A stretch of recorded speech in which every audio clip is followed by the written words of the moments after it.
and 314 for a shooting at Century Theaters. They're saying somebody's shooting in the auditorium. Roger, keep your fires west of the smoke. You're cleared hot. An officer hit. Send me the world. Don't go over that fence. Don't go over that fence. Grab the shotgun again. Welcome to Tactical Tangents.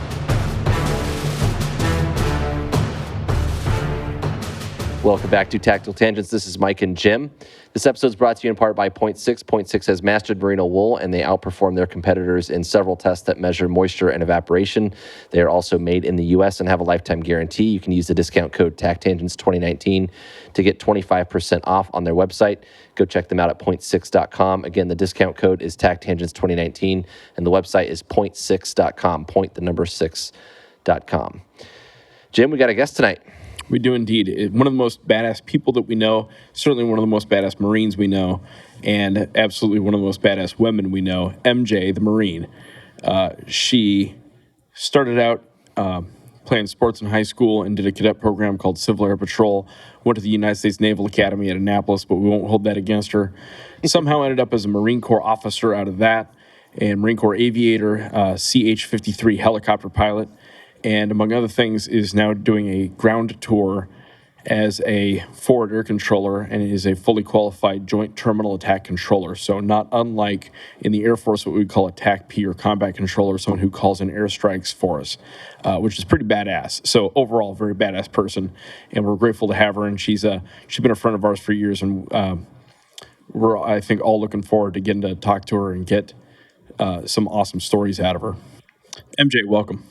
Thanks, guys. I'm really happy to be here. And just like Jim was saying with the little background, I've known these guys since I was in high school, and they had the distinct privilege of essentially causing me to learn some very important life lessons about failure and leadership, which I'm sure Jim will get to at some point. But I do appreciate them and the opportunity to be here and share my thoughts and insights, whatever they may be on these topics. So my first question is, you went to the Naval Academy, and I'm just curious how that transition works when because like I've met some Marines in my day, and they're a pretty proud bunch. And so you go through the Naval Academy, and you're going to go be a Marine officer. What is that transition like? How do you? I just picture like MJ the Marine shows up and you graduate college. Like, do you go through their basic training? How does that work? So it is a little bit of an exception with people coming from the Naval Academy where they don't have to go to officer candidate school like the rest of Marine officers do, because the plebe summer that we go through, which is kind of like a boot camp type environment, it accounts for our version of OCS. Do you think the grunts, the grunt Marine Corps guys, like, do they treat you like a real Marine? Yeah, that's what I'm getting at. Or do other Marine officers treat you as a real Marine officer if you didn't go through their program? Well, there's like some amount of like shit giving as there is with like anyone from any service academy. I think it's kind of like the standard thing in all branches of the military is to like hate on the service academy people. But hating on people is a military tradition, right? And so, like, for those who aren't familiar with the Marine Corps, and forgive me when I butcher this, there's two places where the enlisted Marines go through recruit depot, right? Yes. And so if you're a West Coast one, you don't like the East Coast guys, and if you're an East Coast guy, you don't like the West Coast like guys. Tupac. Yeah, that's exactly what it is. So I think you're going to get hated on no matter what you do, and right. that's life. Everyone in the military gets treated like a second-class citizen by each other. So if you want to go back to like what you were saying before, I guess the nuance is that midshipmen that are at the Naval Academy, they fulfill their OCS, Officer Candidate School requirement by going to the Naval Academy because of our boot camp-like environment that we go through there. But then everything from then on out after commissioning is exactly the same for every Marine Corps officer. So if you are a midshipman at the Naval Academy, you go through school there and you complete all of those requirements. But when you're getting towards your junior and senior year, you kind of start. It's kind of unique I think with the Naval Academy, even more so than some of the other branches, is just like you can be anything from literally a surface warfare officer driving a ship to a Navy SEAL to a Marine to a pilot. It's quite a very diverse group of jobs, and so not everyone that's there is cut out to be a Marine, not everyone that's there is cut out to be a submarine officer, which is a very unique job in and of itself. And so they kind of get going through this process where they're starting to get people to identify with what they want to do, but also who are the right people to do those jobs. And so for Marines, So there's a journey of self-discovery, Yes. right? So is this like you wake up and you're like, I identify as a Marine? So how do you go from waking up and identifying as a Marine to becoming a Marine? Can you talk to us about okay, and the Leatherhead program? No, I mean, me personally, I've wanted to be a Marine since a long time before I was at the Naval Academy. But I'm going to interrupt you there. So MJ has always been a badass, and it's kind of cool. We watched her be a badass even back when she was a teenager. We put her through a survival school, and among other things, there was a water confidence component there, and we're like, swim under the water for a lap. And most people struggle to swim underwater for a lap, 25 meters. And she did it. And we're like, well, do 2 laps. And she did that. And we're like, well, do 3 laps. She did that. And like, we joke about, that Phelps guy swims like a fish. Bullshit. He ain't MJ. She really does. So she's badass, and she's always been that way. And she's always indicated a desire to be a Marine Corps aviator. So, yeah, like I said, as far back as I can remember, I have wanted to be a Marine. And when you get to the Naval Academy, you start going through the training, and they do try to expose you to all the different career fields that you can go into. And then when you get a little farther along, so the summer between your junior and senior year, you can do a program called Leatherneck, which involves you going down to Quantico, which is also where the basic school, which is the basic officer course for the Marine Corps, where all Marine Corps officers go before they start their training for their specific jobs. We go down there as midshipmen, and we do some of the same types of activities that they do at the basic school, but it's a little bit of showing us what the Marine Corps is like, and it's a little bit of them evaluating like our suitability to be Marines. And then every Marine that comes from the Naval Academy is chosen by other Marines that are working there at the Naval Academy. So they kind of have a board, and they pick out everyone that they want to be Marines, and they have a quota, like a high number from the Marine Corps that they can fill up to, but they are not required to fill up to. So if they don't feel like they have enough people that meet their criteria, they don't have to fill up to that number. They just pick the people that want to be Marines. So almost inevitably, you pretty much have to have Marine as number 1 on your list, and then meet all their other requirements. And then I think the only exception to that was a couple of people from our class that had been trying to be Navy SEALs specifically, and there's just so few spots of those that, they were like, okay, we'll take you, obviously. So, but for the most part, it's very like, they're focused on your desire to be a Marine and how well you do at this training event that they have. So it's kind of like a selection process, like it's both. Like, I think it serves the dual purpose of showing you what it's like to be a Marine, because you still have plenty of time at that point between your junior and senior year to say like, oh, that's not for me. You got a little bit of exposure to it. You thought maybe that was the thing, and that was definitely true of some of my classmates. They went to that and they were like, nope. I do not like hiking. Nope. Hiking is not for me.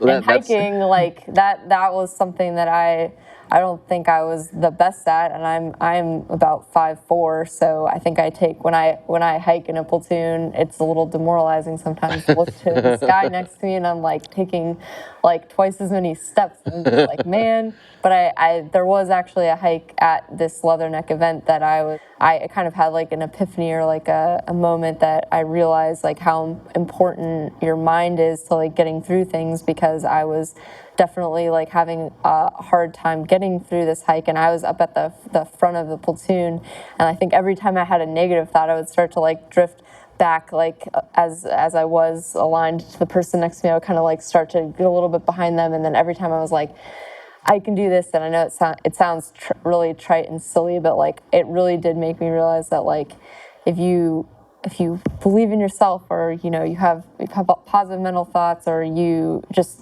have that mental toughness, you can make yourself do things that you didn't think you could do, and sometimes that's more important than actually being physically strong. So you do need to have that like basis of physical fitness there, and I'm not knocking that at all, but like sometimes just being able to push through is more important than anything else. So that was a big lesson that I learned from that, and it kind of like helped me on my path to become a Marine. So I think there's a couple directions we can go from there. So it's kind of like a selection, but also a demonstration for you to decide, is this something you really want to do?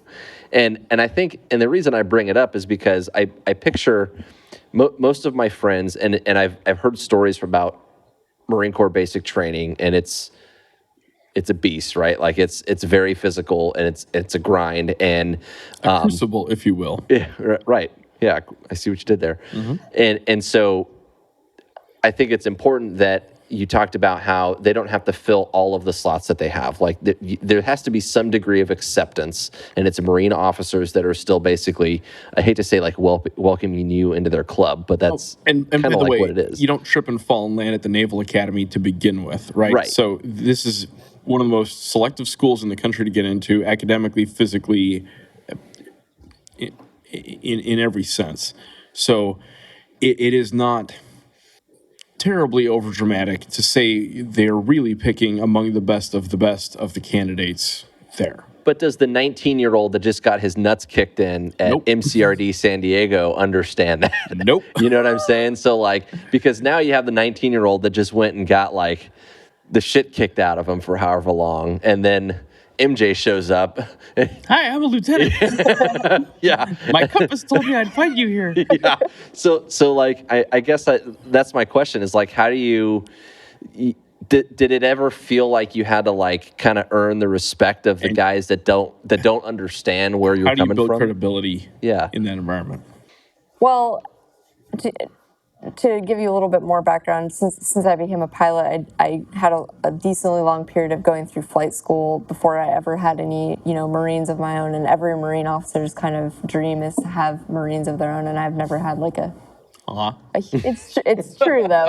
I know. They're adorable. They're your Marines, and I've never had a huge number of them. But so I wouldn't say I had the typical Marine officer experience where you're kind of directly just dropped right in front of a platoon, and that's like you gotta get them to believe in you. But Which you would see in infantry or right, career fields like that. And so right? I never had that aspect, but I think it is important to be humble, to listen to your staff non-commissioned officers, because they've been around. Maybe not unquestioningly listen to them, but like they have the experience to back it up, and they've seen things, and experience is important. Another kind of leadership thing I am thinking back to, and it goes to kind of getting those first Marines, that you're leading, is when I did get to the fleet, and I had a Marine who was told on short notice that they had to go on deployment for circumstances that were out of their control to fill a spot in another unit, and I had to talk to her about it. And she was very young, probably 4 or 5 years younger than me, but I was just fresh, like new lieutenant in the fleet too, as a first lieutenant coming out of flight school. And I had to, and she had just gotten in a relationship and all this stuff, and then our gunny had to pick out one of the Marines. I need a volunteer. Picked her, told her she had to go, and for her, as a 18, 19-year-old, this was like a really big deal, and I was having to counsel her about it, and I felt like a total hypocrite, because I thought to myself, I would also be very upset if I had to leave in 2.5 weeks and like uproot my life and go overseas. But I had to sit there and tell her, everything was going to be okay, and that 5 years from now, this wouldn't be a big deal.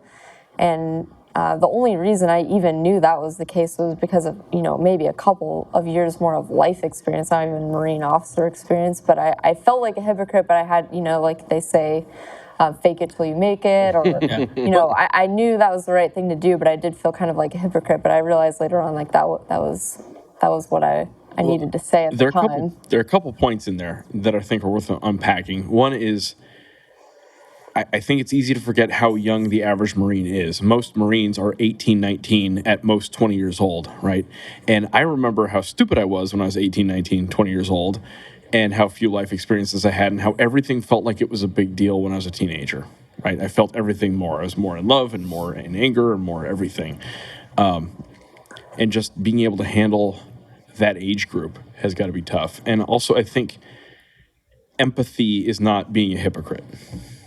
or at least realizing that, like, man, I kind of feel like you can feel shitty about it. If the roles were reversed, I would feel like I would understand what they're coming from. Yeah. There's another important point there, though, that you talked about, the fake it till you make it bit.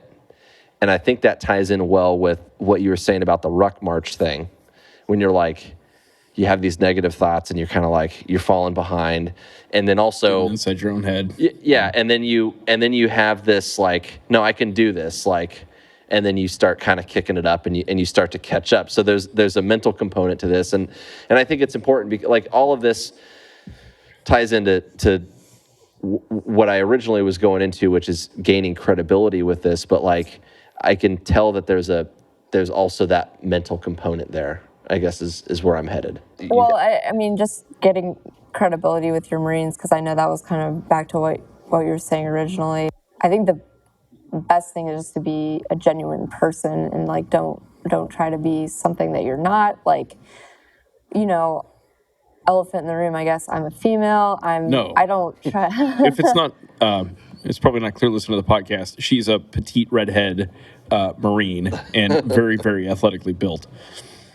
But like, you don't try to be something you're not. Don't like put on a fake personality or, you know, I've never felt like I need to be more like bro-ish or anything than I was. Just be who you are, and people might make fun of your little quirks, but like that's really the most important thing for kind of just getting people on your side. And by no means am I like the leadership expert or have I led, you know, thousands of men into battle or anything. But soon. Yeah. Oh, and then that just reminds me, I think the highlight of any Marine officer's time with their Marines is when they kind of overhear their Marines calling that person my captain or my lieutenant, and that really can't be overstated. Like that's better than like 1,000 gold stars, I think.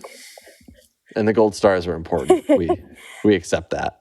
No, I remember probably one of the most meaningful days in my career was a very, very similar exchange where one of my intel troops came to me and they recognized my name on my name tag and oh, you're Captain Jim. Oh, you take care of my airmen.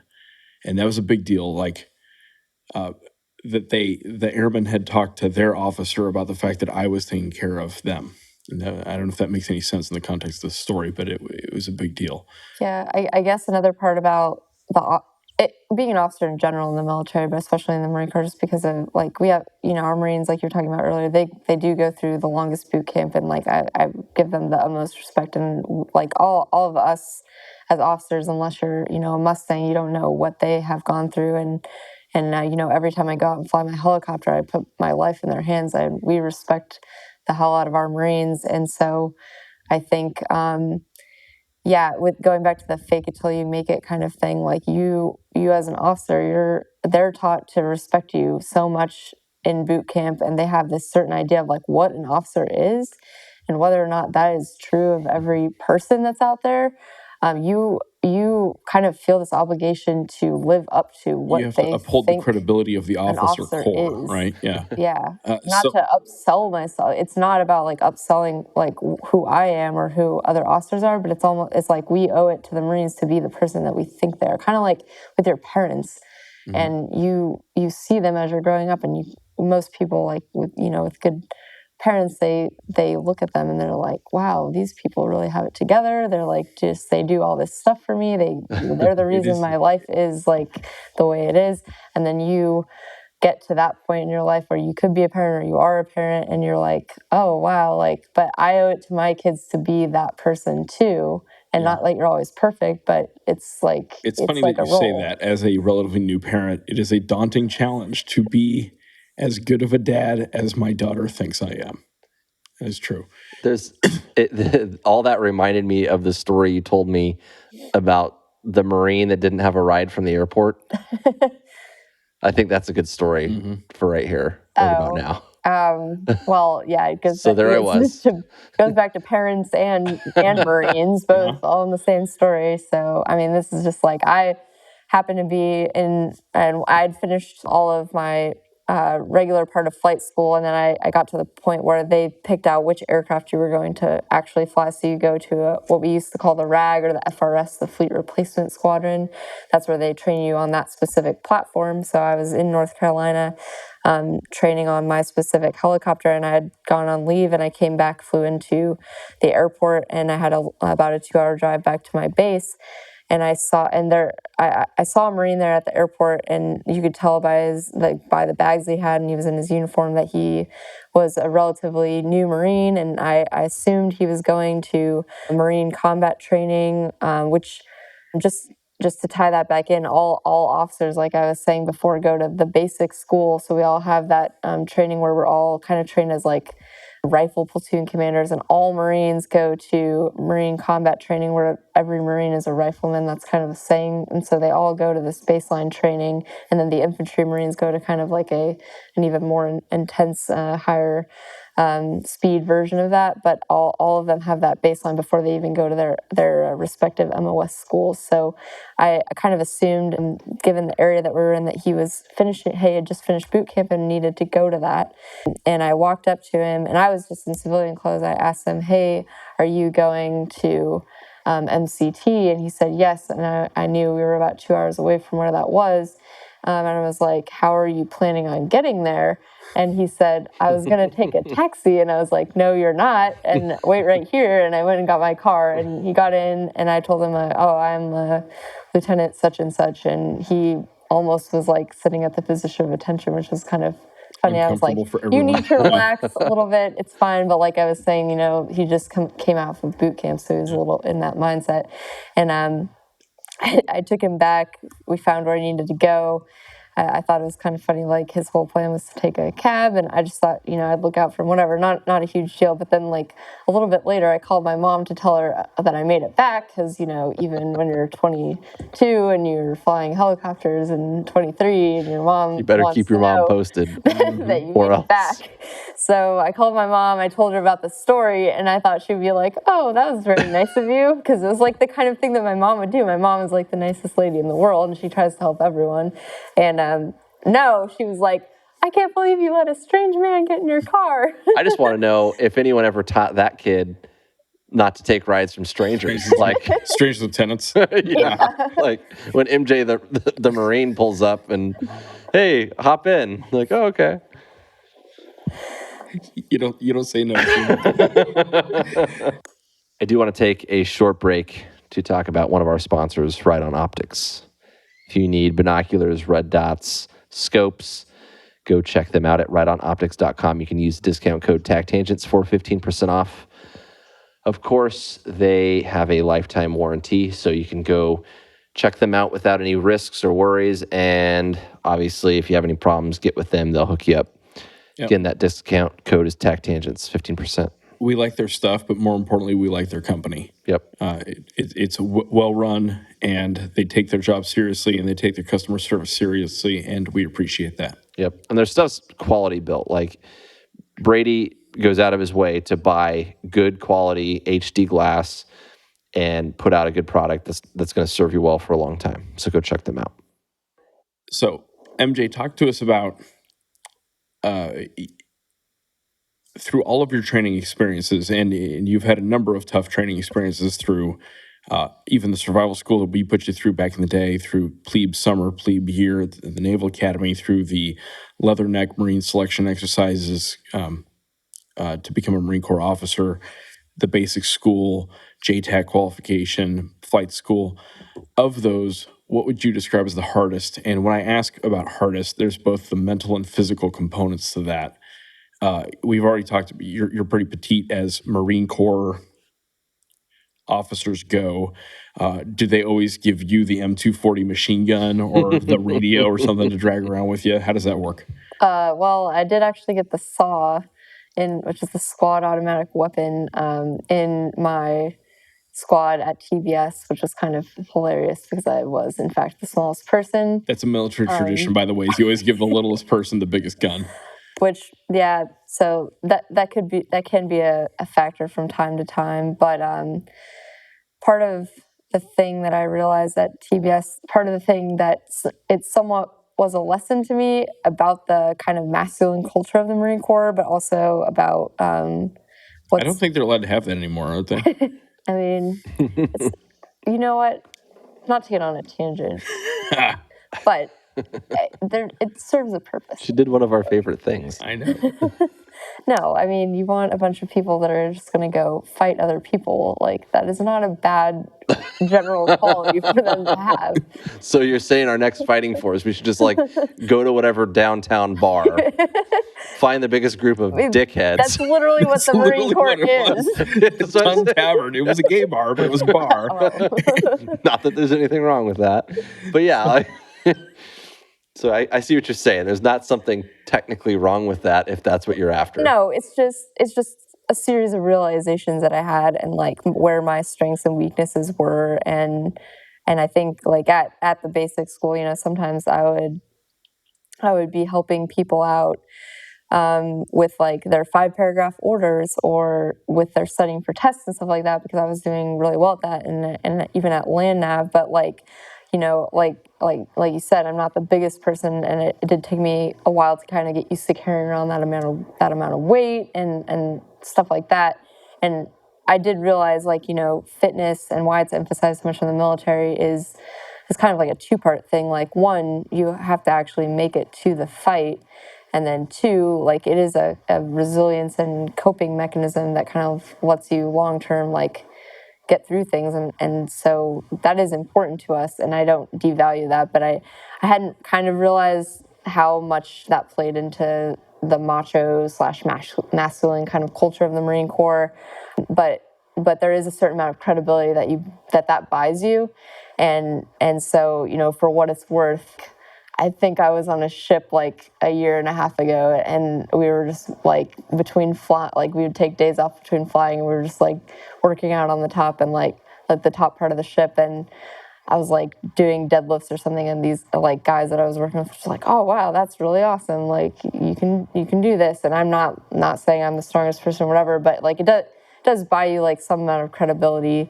So you just have to know that, even if that's not your thing. And that's not unique to being a female in that environment. That's everyone kind of has to prove themselves in that environment. On my last deployment, I was the Air Force guy, which is worse than being the female around a bunch of Army Special Forces dudes. And you know, they were professional, but I was in a certain category because I was the air weenie, right? Yeah. And it wasn't until I went rucking with them and went shooting with them and went gymming with them, which is tough for me. The inside of a gym is hard for me to, you know, conceptualize. Like, what does this look? But I got my ass into the gym, and literally one of the combat controllers put me on a program while I was there. And it's funny how differently they treated me over the course of that deployment. Partly because I provided what I told them I was there to provide, which was air support, and partly because I showed up. I showed up to the gym. I threw weights around. You're putting in the work. Yep.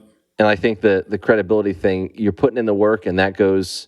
It's not about being the strongest one. It's not because you can deadlift the most. It's because you will go and you'll do the things that they're doing to prepare yourself. And another thing you hit on in there was the teamwork thing, because you're talking about how, you know, you have to get to the fight. Everyone's got to be capable of the mission to some degree, but also, although you might not be maybe the physically most prosperous person in the group, you have other strengths to bring to the table. Physically prosperous, I like that. I'm going to steal that. Where am I going with this? I don't know. Well, but I like although you might not be the most physically tough, you know, or capable person in the group, you have other things that you're bringing to the table. It's helping with, you know, the academic stuff or whatever, and that stuff's important too. Yeah. So the funny thing about that was I was like helping people with orders and doing this and that, and my staff platoon commander, who's the captain who is in charge of like evaluating us and kind of mentoring us as a group for our platoon, we would go through, part of the basic school is you kind of start from like the smallest level up to like company level, just different levels of tactics, and we're just going around in the woods of Quantico, like fighting each other, fighting like the fake forces. Fighting anyone who shows up. At the bar or? No. Just force on force kind of stuff, and very basic tactics that we're just starting like crawl, walk, run, and everything. And we had kind of our little squad and platoon SOP ways that we kind of started doing attacks, and it was pretty basic. It was just like, support by fire position, everybody else online, assaulting through the enemy defense, and we were doing that. We did a couple iterations of that where we were patrolling around, and they would give us like, oh, here's where the other squad or platoon is, and we'd go over there and do our plan against them. Well, my SPC knew that I was good at like orders and stuff like that, so he had predetermined in his mind that he didn't want to give me a pre-planned order where I had like all this time to write it out. So he killed off like 2 levels of leadership above me and made me like be in charge all of a sudden. So that was his way of like testing me, because he's like, oh, I know you know how to write orders. I want to like. I got to jump in on that real quick. So diversity is a buzzword of the military, and I roll my eyes every time I hear the word diversity, and it's a little foofy and it drives me nuts. But this is a good example of that, where MJ may not be the biggest, strongest dude who can throw you over a wall, but she can plan in a hurry, right? And through that diversity, you have strength and you have a good functioning organization if you've got someone who can do that and somebody in the unit who can throw you over the wall. So I think there's value there. And that's not to discredit, like, we're not saying that she isn't tough and strong and all those things. She can throw herself over the wall. Yeah. I don't know that she can throw me over the wall. Pretty bad. Right. But I'm just saying, like, it's... It'd have to be a short wall. Yeah. MJ, did you have to do any land navigation at that course? Because I remember once upon a time... Oh, yeah. So land navigation, I think when she talks about it, she's talking about rucking and stuff. And back in the day, she was a cadet in this cadet program that we worked in, and we were running a survival school. And we were doing an Army land navigation course. And this particular course was like a test, right? So you navigate to a point, and there's like a coded number at that point, and you write it down on your worksheet. Yeah, you write it down on your worksheet, and you go to the next point, and it's got a coded number, and then you bring it back, and we grade you based on you making it to the right points. And as it happens, the Army accidentally gave us the wrong answer key. It's weird. The Army got it wrong. Our instructors at this thing, and we've got our answer key, and MJ comes back, and she's this very high performing person, and has succeeded at everything she's ever done. And she comes back and gives us the answer key, and she's beaming because she's the first one, of course. And I look at it and I'm like, "This is wrong. Do it again." And she's like, "Well, sir, I'm pretty sure it's right." And I'm like, "Are you arguing with me? Do push-ups." And she's like, "Sir, I'm pretty sure it's right." And I'm like, "Do it again." And she goes and kind of off in a huff and does it again. And she comes back and she's like, "Sir, I'm sure this is right." And I'm like, "No, it's freaking wrong. Do it again. And also do push-ups for arguing with me." And so she goes and does it again. And she's like frustrated, has tears in her eyes at this point. It's like, "Sir, I'm sure this is right." I'm like, "No. Do it again." And I believe that this is the first and possibly the only time she's ever failed at anything she's ever done. And of course, it was a mistake that she failed, but we didn't tell her that. And pretty instantly, Mike and I figured out what was wrong, and we figured out we had the wrong answer key. And we're like, "This is so brilliant. We're going to do it for all the students in the future." We made it part of the syllabus. But I think there's value in that, in learning that you can do everything right and still have a bad outcome. Yeah. And if you're a survivor or evader, and you can do everything right, and the Osprey that comes to rescue you might land on the wrong hill, the next hill over, and that's life and that's war, and you got to be able to deal with it once that happens. Yeah, overcoming those issues when it's stacked against you is something that you have to learn how to cope with. Yep. Well, I would say that's far from like the only time that I've failed at something, but I guess it would point me to another instance where those kind of life experiences did help me, because later on, once I had finished all my helicopter training and I made it to the fleet, and started flying. You know, I'm a co-pilot, and eventually kind of the way our syllabus works is you fly for a while as a co-pilot, you start learning all the mission skills, you eventually work your way up to once you get close to 500 hours, they put you in the helicopter aircraft commander syllabus, and your basic job is to prove that you can sign for this multi-million-dollar aircraft and the crew and all the weapons that go in it, and all the Marines that you might be putting in it, or all the stuff that you might be picking up, because that's kind of our core mission is doing heavy lift, so we'll just move a lot of gear and people and stuff around the battlefield. So for the benefit of our viewers who aren't familiar with your helicopter, the CH-53 is a big helicopter. It is roughly the size of a school bus, about half the size of a Boeing 737. It's big. Yeah, it's big. It's actually longer than a C-130 from the front of the front rotor blade to the back of the tail rotor. It's not the size that counts, MJ. I was trying to come up with some things to say to that, but not for size comparisons or anything. But it's much bigger than a police car. I think she's saying, well, apparently it's bigger than yours too. So. Oh, man. So where we're headed with this is that it's a big helicopter, and it's not enough to drive it like a big helicopter. You also have to be nimble with it. You got to be able to land it in a tight space at night in bad weather with the dust kicking up around you in a low visibility approach, and it's tough. This is not an easy helicopter to fly. It's also not a brand new helicopter. How old is your helicopter? I think the newest ones are as old as I am, so... So back yourself into that corner. So they've been around for a while. So you can't ask them what their age or weight are. That's true.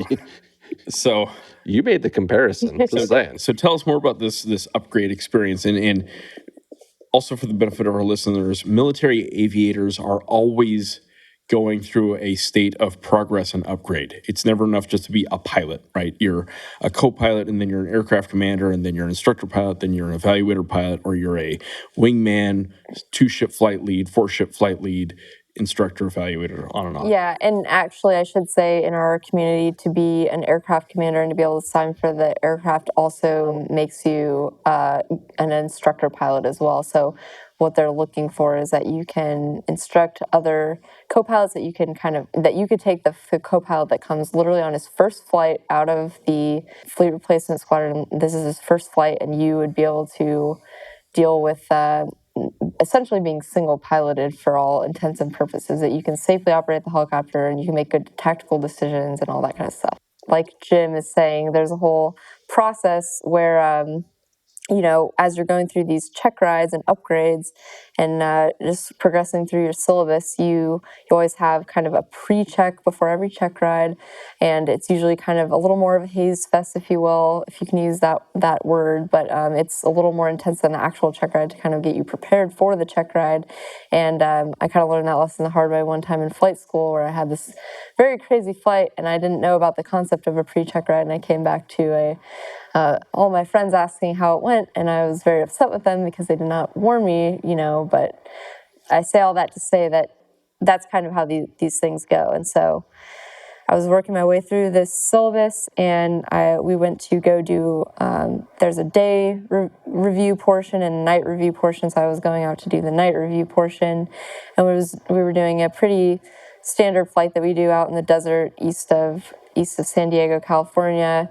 Went to an LZ that we had been to before, and we had kind of a tactical scenario overlaid over the whole thing. And we're doing this at night, so we're wearing night vision goggles. And my community, the CH-53 community, we kind of pride ourselves in we're the humble workhorses, if you will, of marine aviation. We don't, aspire to be the top guns of the world, but we do pride ourselves in getting the mission done and doing things that other platforms can't do, and we're kind of like the premier heavy lift asset for the military. So we like to pride ourselves in being those hard workers and just kind of doing that mission and doing it solidly. So a lot of times we do a lot of blocking and tackling. That's what a lot of our training flights are, and it's not the most sexy or interesting military flying in the world, but it's kind of like we don't want to wave off. We want to land to the spot that we intend to land to get the Marines where they need to go, or the stuff where it needs to go, and that's that. And the thing of our job is that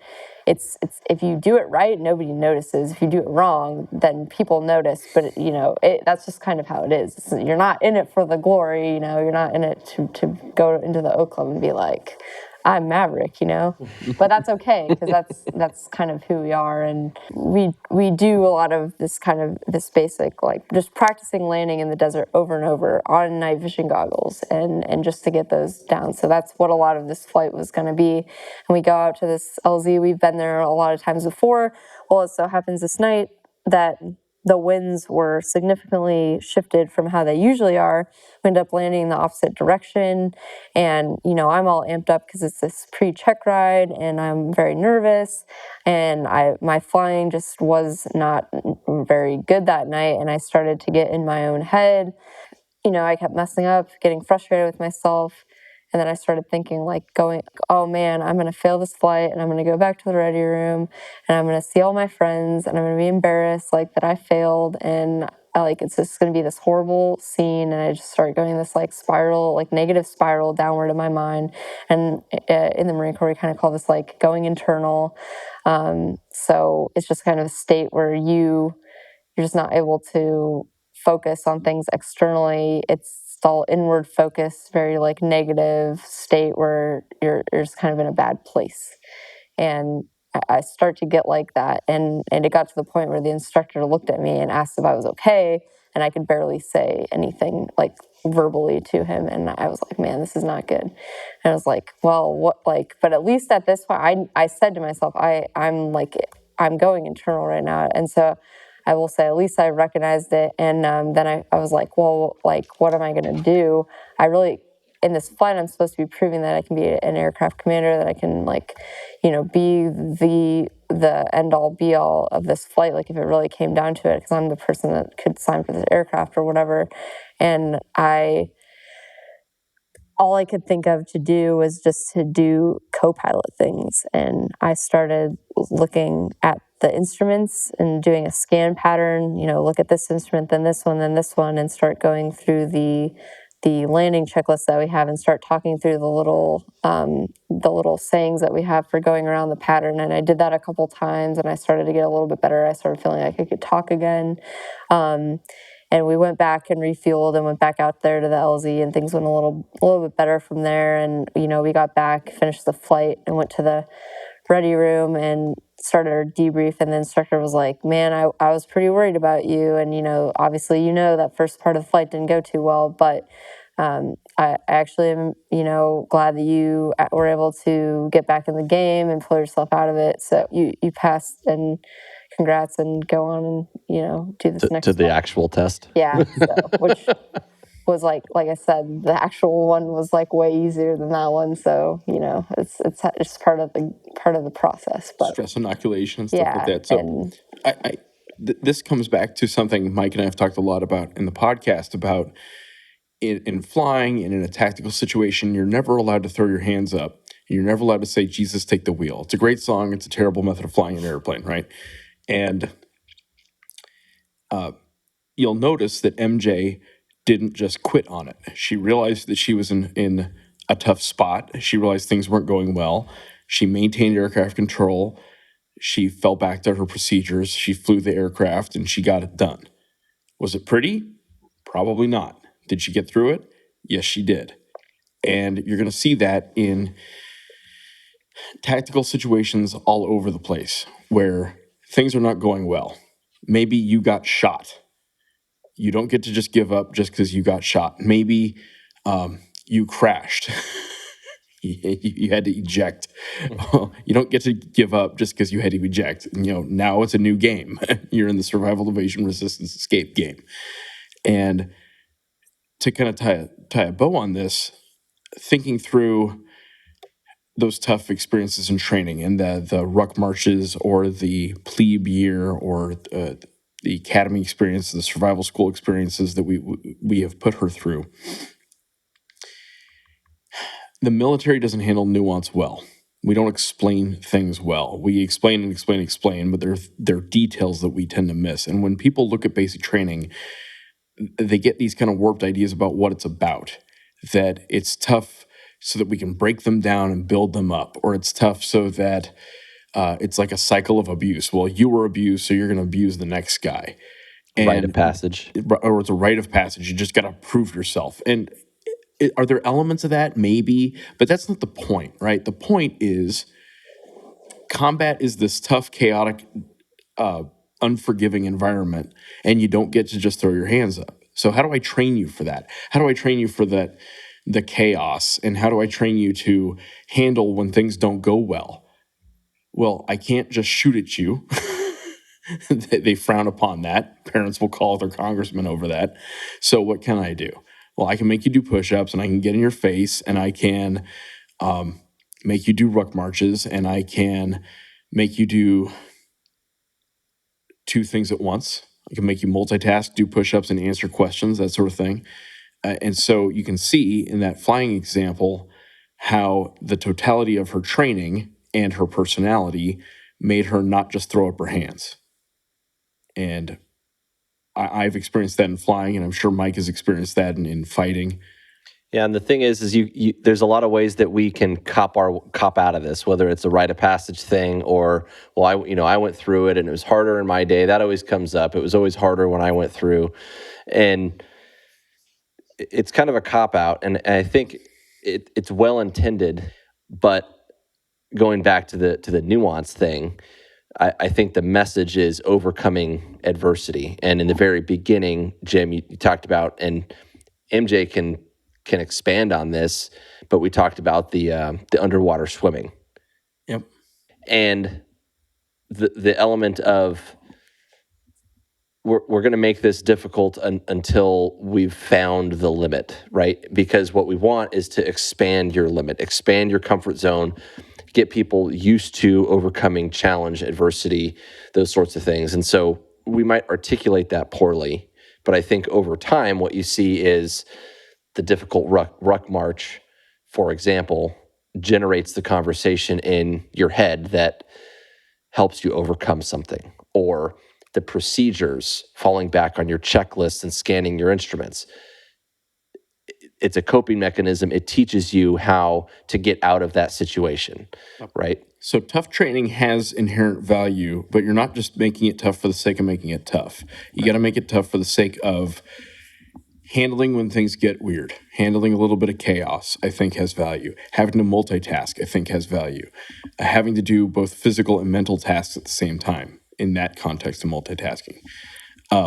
Yeah, and just forcing people to make a decision to go back to that story where I was talking about how my SPC, said that I was already good at like doing pre-planned orders and stuff like that. He basically put me in a situation where I had to quickly make a decision about this tactical scenario, and it was funny because there's another officer that's there kind of following along, and he's like the independent evaluator or whatever, because our SPC was more like just in charge of us, and he fully called the other platoon and told them, oh, it's going to be like at least 30 minutes or so, like it's going to be a while, because they expected, like they just threw a huge wrench at us, and like I was just like, hey guys, let's just do the same plan we've been doing, just like do it like this, how we've been doing it, and like let's go right now. And I guess he said, because when you debrief, he's like, yeah, actually, like I'm gonna give you like a really good mark, because I looked down and then I looked up and you guys were already walking off.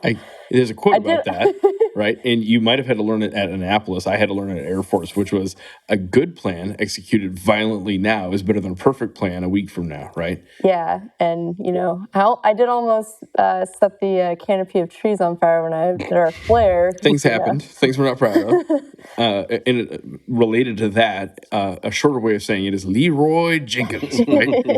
And so there's value there. And we've talked in the past about people will tend to freeze up. You get the lieutenant under mental pressure, the lump that just kind of sits there, and they're stuck in their own head. They're stuck inside their own OODA loop or whatever.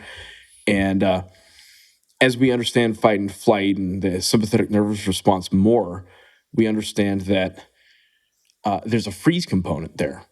That a lot of people, it's a very natural thing to do to kind of freeze up when things get too tough. Well, there are certain jobs where you don't get to do that. I think Marine Corps officer is a good example of you don't get to do that. I think police officer is a good example. You don't get to do that. I think Air Force close air support pilot is a good example of where you don't get to do that. So how do we train people out of that freeze? First off, we select them, people who grew up not freezing, right? Through competition and education, that sort of thing.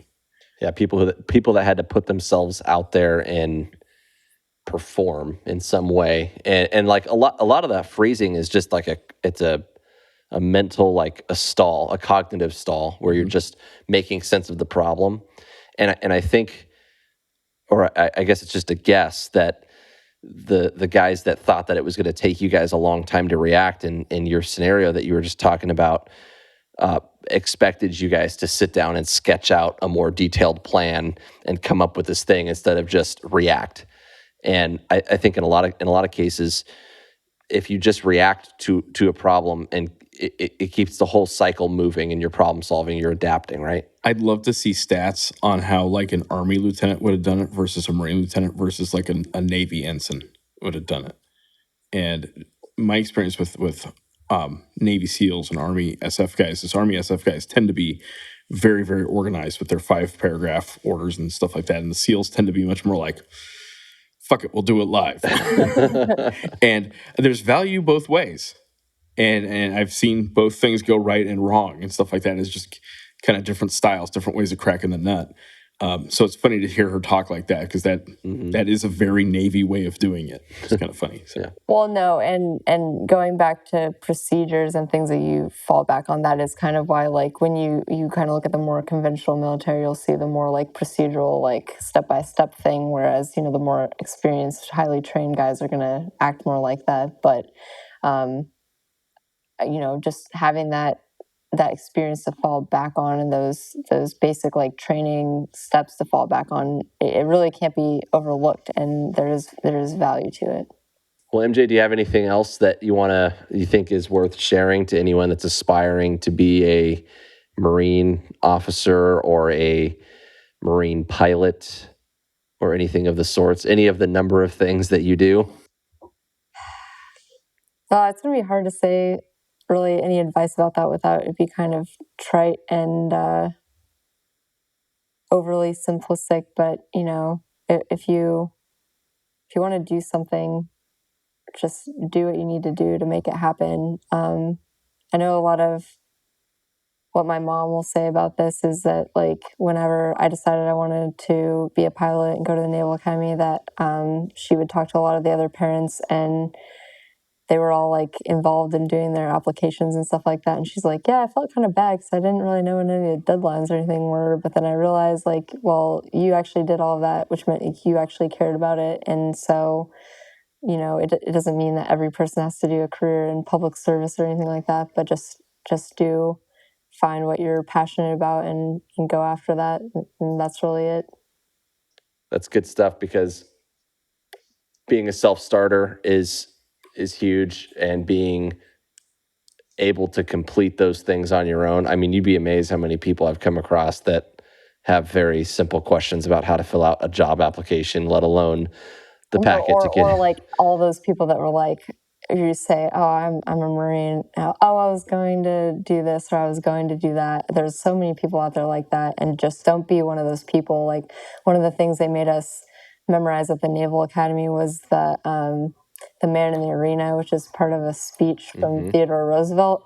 And there's a lot of really good quotes from that speech, but, like, my favorite part personally, and you could probably ask me this on a given day, but I think the part that resonates most with me is, like, towards the end of that part that they made us memorize, which is that your fate will never be among those cold and timid souls that know neither victory nor defeat. I hope I got that right. So all my plebe summer detailers will be happy with me. But I have felt this way a lot, that I don't want to be kind of an old person and thinking like, oh wow, I wish I would have tried this or that. And that's really important to me. So that you haven't gotten anywhere or accomplished anything. No, but I will say I think sometimes I get in a little bit of a hurry to do things, and I need to slow down and just enjoy the moment. But I think that's inherent in people like us. Yeah. And it sounds stupid, but I mean, I think about this as just as an adult, and having seen a lot of young people struggle with little things in their life, and even training new cops that don't have a lot of life experience or whatever. the challenge of getting through all of that paperwork, like, to apply to the Naval Academy. Good first test. It really is, though. I mean, it's stuff like that where it's like, you're an adult, figure it out. Like, you got this. It's asking for information. There's a blank spot. What you do is you get your pen out and you put it right there next to the blank spot. Yeah, and they want people who will put themselves out there, which is like, in your own head, you might be thinking, like, you're not good enough compared to all these other theoretical people that you don't know, but like, they're looking for the people that are willing to like step into the arena. I guess that kind of tie back to that. Like that, they're looking for the people that will at least try and put themselves out there. So, yeah, I dig it. And MJ is absolutely, if it's not clear, one of those people standing in the arena. And in fact, we're getting ready to send her off to war here in just a couple of weeks, I think. So we look forward to hearing from her again, and we're going to try and do a couple episodes where we involve her because I think she's awesome. So. Good stuff. Yep. All right. Well, don't forget that you need to go check out the Mantis and thank them for sponsoring the podcast. The Mantis is a little device that can attach to your firearm, and it will give you shot-by-shot analysis on your shooting, both in live and dry fire. You can improve your shooting with data-driven performance, so go check them out at MantisX.com. We put out new episodes on the 1st and the 15th, so be sure to subscribe for new episodes, leave us a review, find us on social media, share all of those things. It helps us out. And if you want to support the show, you could go subscribe on Patreon, give us $1 for each new episode, and that money will go to support the show. Jim, you got anything else? I got to try the Mantis for the first time last night. Finally. And it was cool. It was very interesting to get to see the amount of information that it gives you about how you're pulling the trigger and how you're controlling the gun as you pull the trigger. And I think it is a very valuable training tool. It is definitely something that should be in your toolbox of training items. Yep, I agree. MJ, last thoughts? Just thanks for having me on, and it's good to see you guys. Woohoo. Yay. All right, good talk.